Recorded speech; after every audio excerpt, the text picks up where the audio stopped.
Okay, सो बिस्मिल्लाहिर्रहमानिर्रहीम, अस्सलाम वालेकुम स्टूडेंट्स। और आज की क्लास में जो है हमें न्यूक्लिक एसिड्स के ऊपर अपने डिस्कशन करनी है। ठीक है, तो अपने डिस्कशन को स्टार्ट करेंगे न्यूक्लिक एसिड से। ठीक है, तो स्टूडेंट न्यूक्लिक एसिड की जब हम डिस्कशन करने जा रहे हैं तो न्यूक्लिक एसिड स्टूडेंट आपके पास अगेन जो है वो क्या है, आपके पास एक बायो मॉलिक्यूल है ये भी। ठीक है, न्यूक्लिक एसिड भी अगेन आपके पास क्या है, एक बायो मॉलिक्यूल ही है। सही है, लेकिन आपके पास student it is not a part of diet actually. ठीक है, यानी कि डाइट के अंदर आप इसे जो है ना इस्तेमाल नहीं करते हैं। यानी कि डाइट में जैसे आप बकिया बायो मॉलिक्यूल इस्तेमाल करते हैं, कार्बोहाइड्रेट्स, लिपिड्स हो गया आपके पास। ठीक है, जैसे ऑयल्स आप इस्तेमाल करते हैं, फैट्स आप इस्तेमाल करते हैं, लेकिन न्यूक्लिक एसिड्स आप डाइट के तौर पर इस्तेमाल नहीं करते। ठीक है, और एक्चुअली जो इसकी डेफिनेशन है स्टूडेंट वो ये बनती है कि आपके पास लॉन्ग चेन, ये क्या है स्टूडेंट, पॉलीन्यूक्लियोटाइड है। लॉन्ग चेन पॉलीन्यूक्लियोटाइड का मकसद क्या है स्टूडेंट, आपके पास पॉलीन्यूक्लियोटाइड्स, यानी कि पॉलीन्यूक्लियोटाइड का मकसद है बहुत सारे न्यूक्लियोटाइड्स अटैच्ड हो जाएंगे तो एक आपके पास एक मैक्रो मॉलिक्यूल प्रोड्यूस्ड होगा, और उस मैक्रो मॉलिक्यूल को ही क्या कहा जाएगा, पॉलीन्यूक्लियोटाइड कहा जाएगा। लॉन्ग चेन का मकसद है कि ये बहुत लॉन्ग फॉर्म में आपके पास मौजूद होते हैं, ढेर सारे कार्बन एटम्स जिसमें कनेक्ट होते हैं।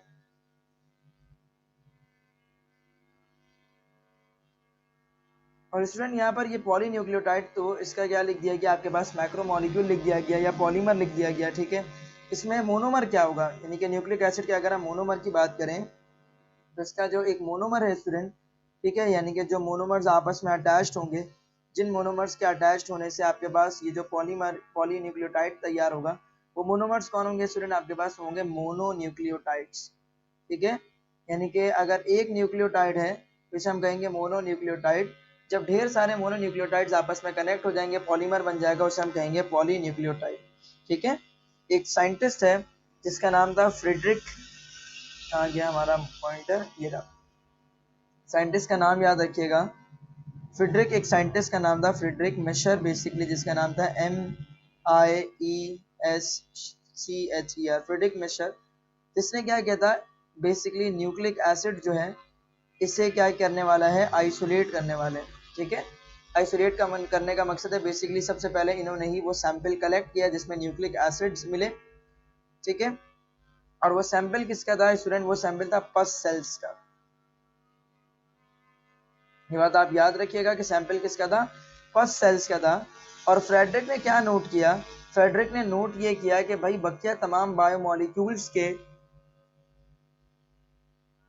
इन पस सेल्स के अंदर उसे कोई एक स्पेसिफिक जो है बायोमोलिक्यूल एक और एक मिल रहा है जो कि बकिया बायोमोलिक्यूल्स की प्रॉपर्टीज से बिल्कुल डिफरेंट है, जिसका नाम उसने क्या दिया था, न्यूक्लिन नाम दिया था। सही है स्टूडेंट, उसका नाम क्या दिया था इसने, न्यूक्लिन। और न्यूक्लिन का जब उसने नेचर चेक किया, ठीक है, नेचर हम दोनों चीज चेक करते हैं कि आया एसिडिक है या बेसिक है, दोनों नहीं होता तो हम कहते हैं न्यूट्रल है। ठीक है, तो अब ये जो स्टूडेंट आपका न्यूक्लिन है, इसका जब नेचर चेक किया तो नेचर इससे मालूम पड़ा कि भाई इसका जो नेचर होता है, ठीक है, बकिया बायोमोलिक्यूल्स के अलावा ये जो एक और एक बायोमोलिक्यूल पड़ा हुआ है, इसका नेचर क्या है, एसिडिक है। तो इस न्यूक्लिन को, इसका नेचर चेक करने के बाद जो आगे फर्दर न्यू साइंटिस्ट हैं उन्होंने इसका नाम क्या रख दिया है, न्यूक्लिक एसिड रख दिया है। ठीक है, तो न्यूक्लिक एसिड का नेचर भी आपने याद रखना है कि उसका नेचर कैसा होता है, एसिडिक होता है। ठीक है, इसीलिए हम उसे न्यूक्लिक एसिड कहते हैं। यदि न्यूक्लिन का नाम तब्दील करके न्यूक्लिक एसिड क्यों रखा गया, बिकॉज जो न्यूक्लिन था उसकी प्रॉपर्टी चेक की फ्रेडरिक ने, तो उसकी प्रॉपर्टी क्या मिली, एसिडिक प्रॉपर्टी मिली। ठीक है, अच्छा, अब ये पाया कहाँ पे जाता है, ये आपके पास स्टूडेंट प्रेजेंट होता है in all the types of living cells.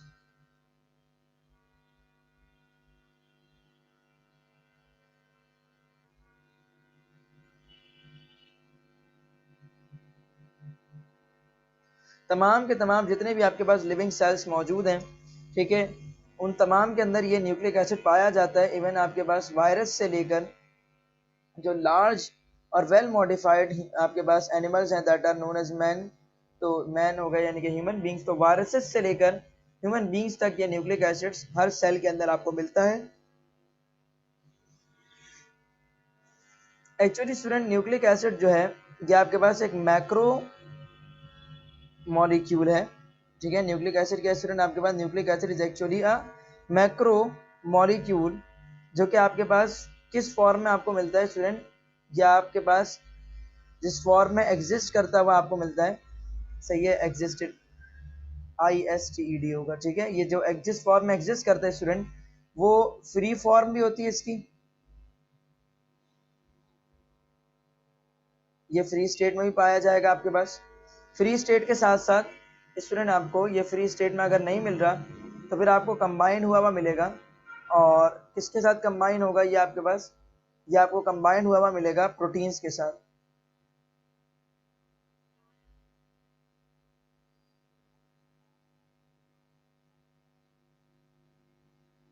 ठीक है, जिसे आप क्या कहेंगे, न्यूक्लियो प्रोटीन कहेंगे।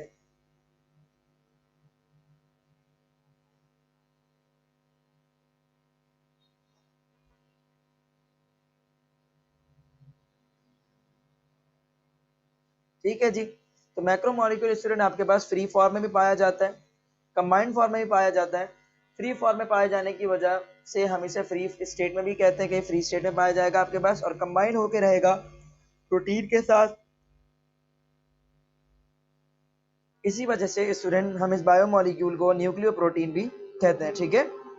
और मोनोमर की तो डिस्कशन हो गई कि आपके पास न्यूक्लिक एसिड का जो मोनोमर है, this is actually a mononucleotide. अब हम स्टूडेंट यहाँ पर आपके पास टाइप्स ऑफ न्यूक्लिक एसिड्स को डिस्कस करेंगे।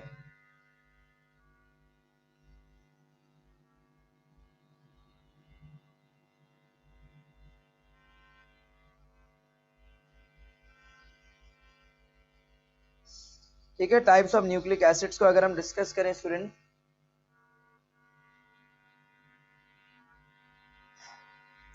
तो majorly there are the two types of nucleic acids. First ones that are called as deoxyribose nucleic acids, that is simply called as DNA, and the second category that is simply called as ribose nucleic acid, that is simply the RNA, ठीक है। अच्छा, अब ये आपके पास student DNA कहाँ पाया जाता है,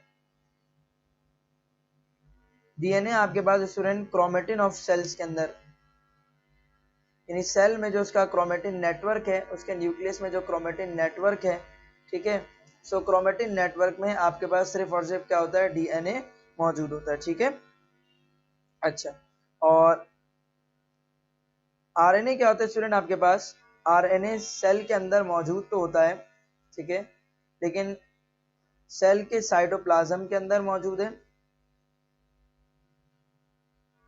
और सेल के साइटोप्लाज्म के अंदर मौजूद होने के साथ साथ सेल में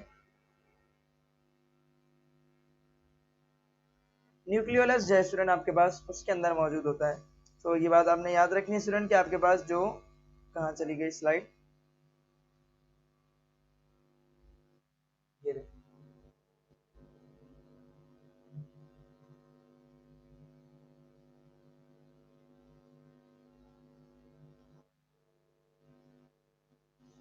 ठीक है।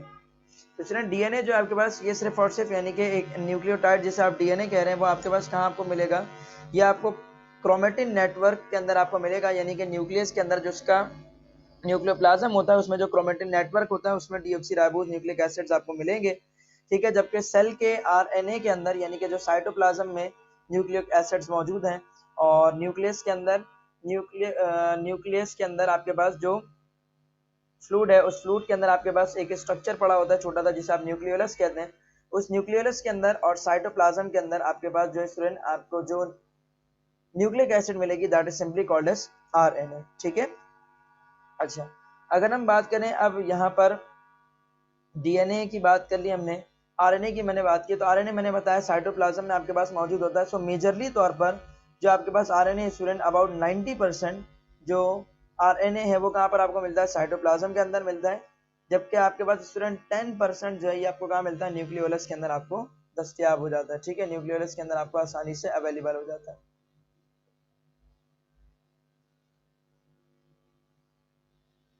सही है जी। अच्छा, अब हम चलते हैं जरा स्टूडेंट न्यूक्लियोटाइड किस किस चीज पर कंसिस्ट होता है वो जरा देख लें।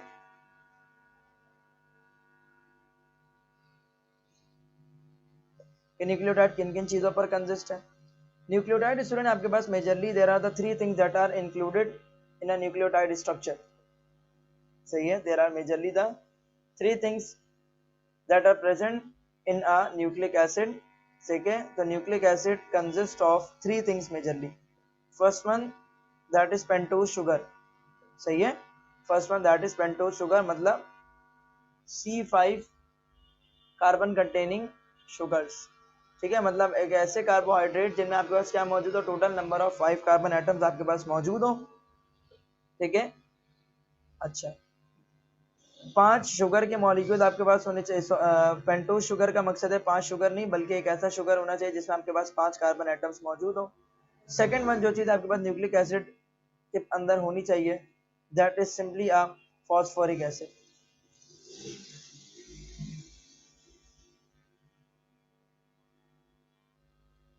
ठीक है, this is actually the phosphoric acid, 5 carbon atom रखने वाला आपके पास शुगर। और तीसरी जो चीज और जो बड़ी अहम चीज है आपके पास जो स्टूडेंट आपके किसी भी एक न्यूक्लियोटाइड में होनी चाहिए, that is the nitrogenous base. ठीक है, that is the nitrogenous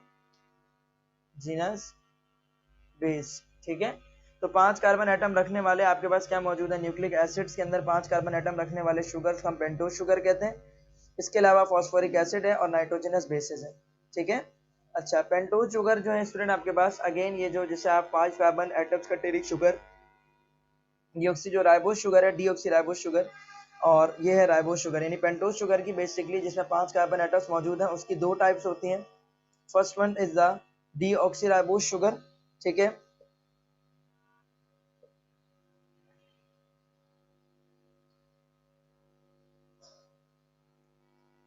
first one आपके पास क्या, डीऑक्सी राइबोज शुगर, और सेकंड वन जो स्टूडेंट आपके पास है that is simply a ribose sugar. ठीक है, ये आपके पास यहाँ पर क्या है, राइबोज शुगर आपके पास मौजूद है।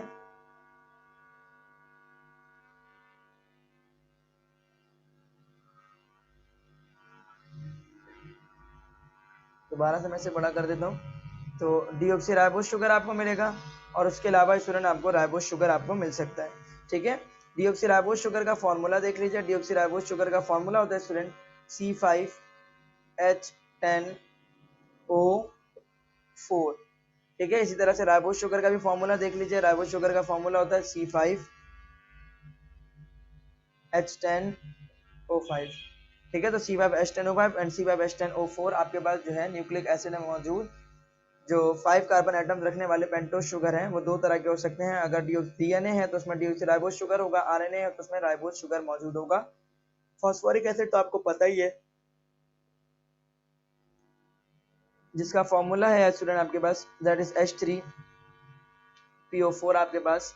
ठीक है, और ये बार बार स्लाइड क्यों आगे बढ़ जाती है, H3PO4 जिसका फॉर्मूला है। और इसके बाद जो स्टूडेंट आपके पास that is the nitrogenous base basically. और ये नाइट्रोजनस बेस स्टूडेंट आपके पास अगेन 2 तरह की नाइट्रोजनस बेस होती है। ठीक है, first one is simply called as purine base, और दूसरी जो कैटेगरी स्टूडेंट आपके पास वो है पायरिमिडीन। ठीक है, तो purine basis and the pyrimidine basis आपके पास क्या है, नाइट्रोजनस बेसिस के तौर पर मौजूद है।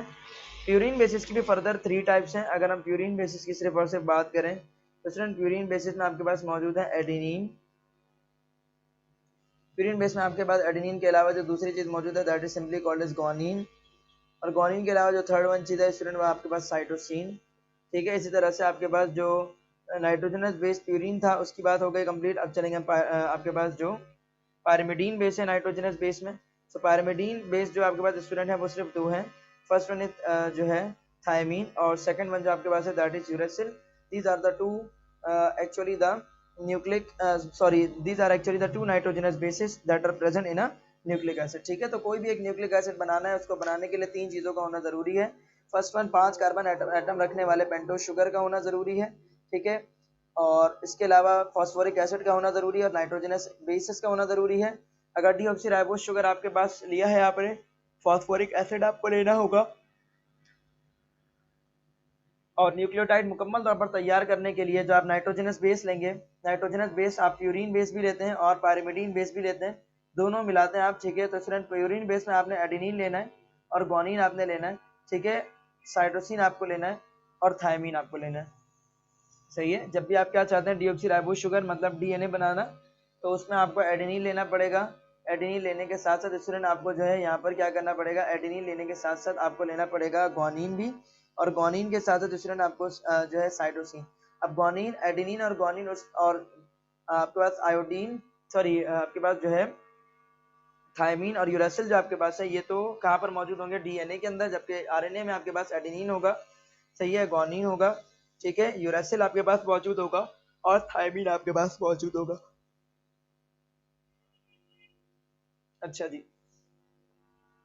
अब न्यूक्लियोटाइड्स के दरमियान में जो मेन डिफरेंशिएशन होता है स्टूडेंट, वो कैसे किया जाएगा, ये भी बात सुनते जाए यहाँ पर कि स्टूडेंट एक न्यूक्लियोटाइड है, दूसरा न्यूक्लियोटाइड है, उसका डिफरेंशियल कैरेक्टर क्या होगा, यानी कि मेनली तौर पर आपके पास एक न्यूक्लियोटाइड है और दूसरा न्यूक्लियोटाइड है, ठीक है, उनके दरमियान में आप डिफरेंशिएशन कैसे करेंगे।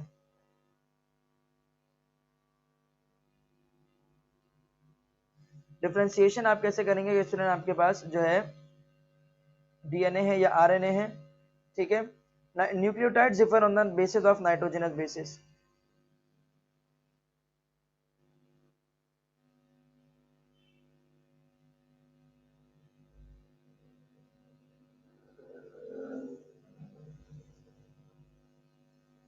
मैंने क्या कहा स्टूडेंट आपको, मैंने ये कहा कि न्यूक्लियोटाइड्स डिफर होते हैं, न्यूक्लियोटाइड्स एक दूसरे से डिफरेंट होते हैं, किस बेसिस पर डिफरेंट होते हैं, on the basis of their nitrogenous bases, ठीक है। एक जो आपके पास न्यूक्लियोटाइड होगा उसमें जो नाइट्रोजनस बेस आपके पास मौजूद है, ठीक है, वही नाइट्रोजनस बेस दूसरे न्यूक्लियोटाइड के अंदर आपके पास मौजूद हो भी सकता है और नहीं भी हो सकता है, ठीक है।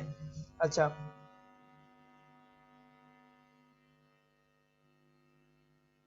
डीएनए और आरएनए की अगर मैं बात करूं तो स्टूडेंट सिर्फ और सिर्फ आपके पास डीएनए और आरएनए के अंदर उनमें मौजूद पेंटोज शुगर का डिफरेंस होता है, इसके अलावा और मजीद किसी भी चीज़ का आपके पास डिफरेंस मौजूद नहीं होता।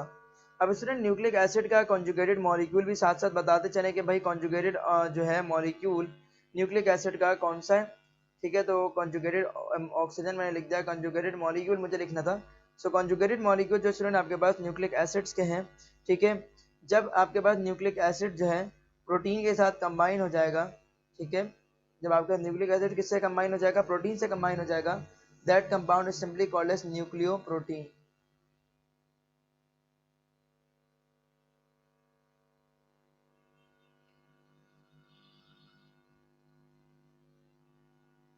अच्छा जी, तो कॉन्जुगेटेड मॉलिक्यूल की भी हमने बात कर ली कि भाई न्यूक्लिक एसिड जब प्रोटीन के साथ मौजूद होगा तो वो क्या कहलाएगा, न्यूक्लियोप्रोटीन कहलाएगा। अब हम यहाँ पर चलते हैं student, that is main and very very important point, ठीक है, जहाँ से एमसीक्यूज आपके पास बनते भी हैं, ठीक है। अब हम चलेंगे फॉर्मेशन ऑफ न्यूक्लियोटाइड को मैं आपके साथ डिस्कस करूंगा, ठीक है। फॉर्मेशन ऑफ न्यूक्लियोटाइड की अगर बात की जाए स्टूडेंट, तो ये आपके पास मेनली तौर पर दो स्टेप्स पर कंसिस्ट है। अगर हम बात करें फर्स्ट स्टेप की, ठीक है, तो फर्स्ट स्टेप में आपके पास क्या होता है, फर्स्ट स्टेप में स्टूडेंट आपके पास फॉर्मेशन होती है न्यूक्लियोटाइड की।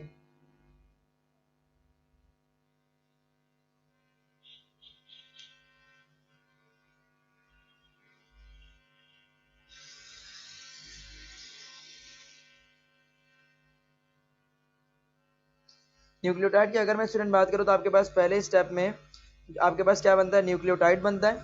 कैसे बनेगा न्यूक्लियोटाइड, जब स्टूडेंट आपके पास नाइट्रोजनस बेस जो आपके पास मौजूद है, ये नाइट्रोजनस बेस जब किसके साथ कनेक्ट होगी, जब स्टूडेंट ये नाइट्रोजनस बेस आपके पास कनेक्ट हो जाएगी पेंटोज शुगर के साथ, तो when the pentose sugar is connected with the nitrogenous base the resulting compound is simply called as the nucleotide, उसे हम क्या कहेंगे, न्यूक्लियोटाइड। और इसी न्यूक्लियोटाइड को स्टूडेंट आप जो है न्यूक्लियोसाइड कहेंगे, ठीक है, जो कि असल में सेकंड स्टेप है। तो जो दूसरा स्टेप है स्टूडेंट आपके पास, पहले स्टेप में न्यूक्लियोटाइड बनता है और दूसरे स्टेप में आपके पास जो स्टूडेंट न्यूक्लियोसाइड फॉर्म होता है, ठीक है। तो in the first step nucleotide will be form, in the second step nucleoside will be form.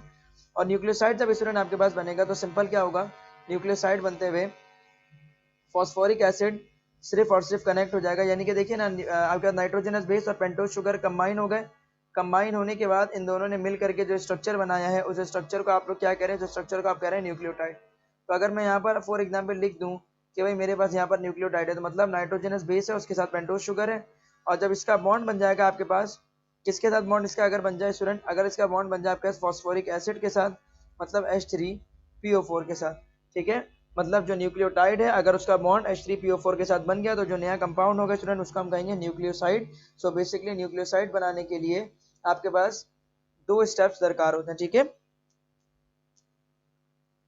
अच्छा, एक और चीज यहाँ पर बताता चलूं कि आपके पास जो न्यूक्लियोसाइड है स्टूडेंट, ठीक है। पहले स्टेप में आपके पास जो है न्यूक्लियोटाइड, उसके दूसरे स्टेप में आपके पास जो है, पहले स्टेप में न्यूक्लियोसाइड आपके पास बनता है। यहाँ पर मुझे साइड लिखना था, मैंने टाइड लिख दिया है।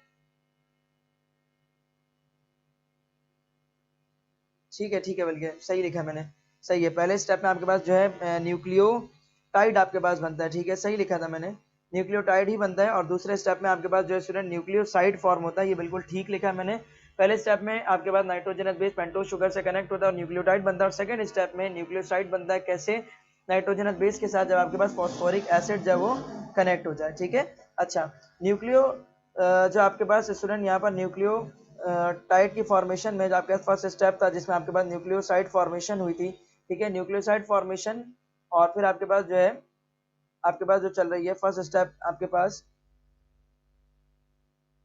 मैं कह रहा हूँ कुछ गड़बड़ हो रही है यहाँ पर, और वो गड़बड़ जो है बिल्कुल यहीं पर हो रही है। सही है, मैं खुद कह रहा हूँ कि मैंने लिख क्या दिया है, ठीक है।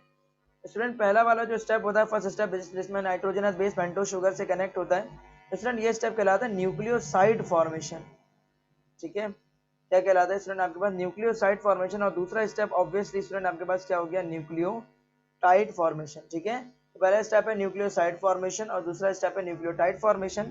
तो स्टूडेंट आपके पास जो न्यूक्लियोसाइड होगा, ठीक है, सेकंड स्टेप में क्या होगा? सेकंड स्टेप में आपके पास न्यूक्लियोसाइड जो होगा ये कनेक्ट होगा किसके साथ? फॉस्फोरिक एसिड के साथ। अब न्यूक्लियोसाइड के अंदर खुद क्या मौजूद है? नाइट्रोजनस बेस है और पेंटोज शुगर है। बेसिकली तौर पर ये जो फॉस्फोरिक एसिड है आपके पास स्टूडेंट, ये क्या होगा? ये आपके पास जब कनेक्ट होगा, ठीक है, ये आपके पास ये जो नाइट्रोजनस बेस पेंटोज शुगर है ये दोनों मिलकर के जो पूरा न्यूक्लियोसाइड बना रहे हैं। इस न्यूक्लियोसाइड के अंदर आपके पास क्या मौजूद है? न्यूक्लियोसाइड के अंदर ये वाला जो पेंटोज शुगर है, न्यूक्लियोसाइड बेसिकली क्या है? नाइट्रोजनस बेस और पेंटोज शुगर। तो ये जो पेंटोज शुगर है स्टूडेंट आपके पास, उस पेंटोज शुगर में जो फिफ्थ कार्बन एटम होगा, ठीक है, उस फिफ्थ कार्बन एटम से आपके पास क्या चीज कनेक्ट हो जाएगी? आपके पास कनेक्ट हो जाएगी phosphoric acid, that is H3PO4, ठीक है। अब हम जरा एग्जाम्पल की तरफ चलते हैं। और स्टूडेंट आपके पास मोनोन्यूक्लियोटाइड जो है, इस मोनोन्यूक्लियोटाइड की एग्जाम्पल आपके पास जो स्टूडेंट वो है ATP, एडिनोसिन ट्राइफॉस्फेट। डाइन्यूक्लियोटाइड के स्टूडेंट आपके पास जो मिसाल है डाइन्यूक्लियोटाइड की वो है आपके पास NAD, ठीक है। और इसी तरह से आपके पास जो है स्टूडेंट पॉलीन्यूक्लियोटाइड के जो एग्जाम्पल है, ठीक है, पॉलीन्यूक्लियोटाइड ये था NAD। पॉलीन्यूक्लियोटाइड के जो स्टूडेंट आपके पास एग्जाम्पल है, इस पॉलीन्यूक्लियोटाइड में आपके पास DNA मौजूद है, ठीक है, एंड RNA आपके पास मौजूद है। तो DNA एंड RNA, सही है। अब अगर स्टूडेंट मैं आपको बताऊं कि न्यूक्लियोलस में कितने परसेंट RNA मौजूद है, ये हमने डिस्कस कर लिए, तमाम बातें आपके साथ डिस्कस हो चुकी हैं, ठीक है। अब एग्जांपल्स बस बाकी रह गई थी जो कि एग्जांपल मैंने आपके साथ डिस्कस कर ली। और यहाँ पर आकर के स्टूडेंट आपका ये पूरा न्यूक्लिक एसिड का ये जो टॉपिक है ये हमने आपके साथ कंप्लीटली यहाँ पर डिस्कस कर लिया, ठीक है। मोनोन्यूक्लियोटाइड की एग्जाम्पल, डाइन्यूक्लियोटाइड की एग्जाम्पल और ट्राइन्यूक्लियोटाइड या पॉलीन्यूक्लियोटाइड की एग्जाम्पल आपको पता होनी चाहिए। मोनोन्यूक्लियोटाइड कौन है स्टूडेंट? ATP है आपके पास, ठीक है। डाइन्यूक्लियोटाइड जो आपके पास है स्टूडेंट ये NAD है आपके पास, और पॉलीन्यूक्लियोटाइड जो ये स्टूडेंट आपके पास DNA है और RNA। तो स्टूडेंट इस तरह से हम लोगों ने अपना न्यूक्लियोसाइड का टॉपिक जो कि बाकी था वो हमने खत्म किया। न्यूक्लियोसाइड न्यूक्लियोटाइड यानी कि न्यूक्लिक एसिड्स मुकम्मल कंप्लीट करने के बाद स्टूडेंट आपके पास DNA हेरिडिटरी मटेरियल का टॉपिक होता है जो कि असल में हम सेकेंड ईयर केमिस्ट्री में जाकर के पढ़ेंगे। और कॉन्जुगेटेड मॉलिक्यूल्स तो हम लोगों ने डिटेल के अंदर, सही है, यानी कि जितना आपके पास आपकी सिंध के बोर्ड की जो बुक है ना, यानी कि उसके अंदर सिर्फ और सिर्फ आपके पास कॉन्जुगेटेड मॉलिक्यूल्स मौजूद है। बल्कि तमाम बुक्स का पैटर्न ये होता है कि वो साथ साथ बायो मॉलिक्यूल्स पढ़ाते हुए कॉन्जुगेटेड मॉलिक्यूल भी उनके पढ़ाते जाते हैं। जैसे न्यूक्लिक एसिड का भी इन्होंने कॉन्जुगेटेड मॉलिक्यूल पढ़ा दिया। कार्बोहाइड्रेट में जब कार्बोहाइड्रेट आपके पास किस किस के साथ कनेक्ट होगा तो उसे हम क्या कहेंगे, ये मैंने भी आपको लेक्चर्स के अंदर पढ़ाया है, क्योंकि बिकॉज आप लोग का जो लेक्चर है पूरे ओवरऑल जो है पूरे पाकिस्तान की बुक से बनाया है, तो बेटा उसमें मैं आपको अलग से कॉन्जुगेटेड मॉलिक्यूल का टॉपिक नहीं पढ़ाया मैंने, ठीक है। मैंने आपको साथ साथ कार्बोहाइड्रेट, प्रोटीन, लिपिड्स पढ़ाते हुए ही आपको मैंने कॉन्जुगेटेड मॉलिक्यूल भी साथ साथ पढ़ा दिया था। सो बी फोकस ऑन दैट, ठीक है। और अगर कोई फिर भी कंफ्यूज है पेज नंबर 37 के ऊपर मौजूद कॉन्जुगेटेड मॉलिक्यूल्स पर, तो वो मुझसे क्वेश्चंस पूछ सकते हैं। Thanks a lot my dear all students, जज़ाकल्लाह, अल्लाह हाफिज़।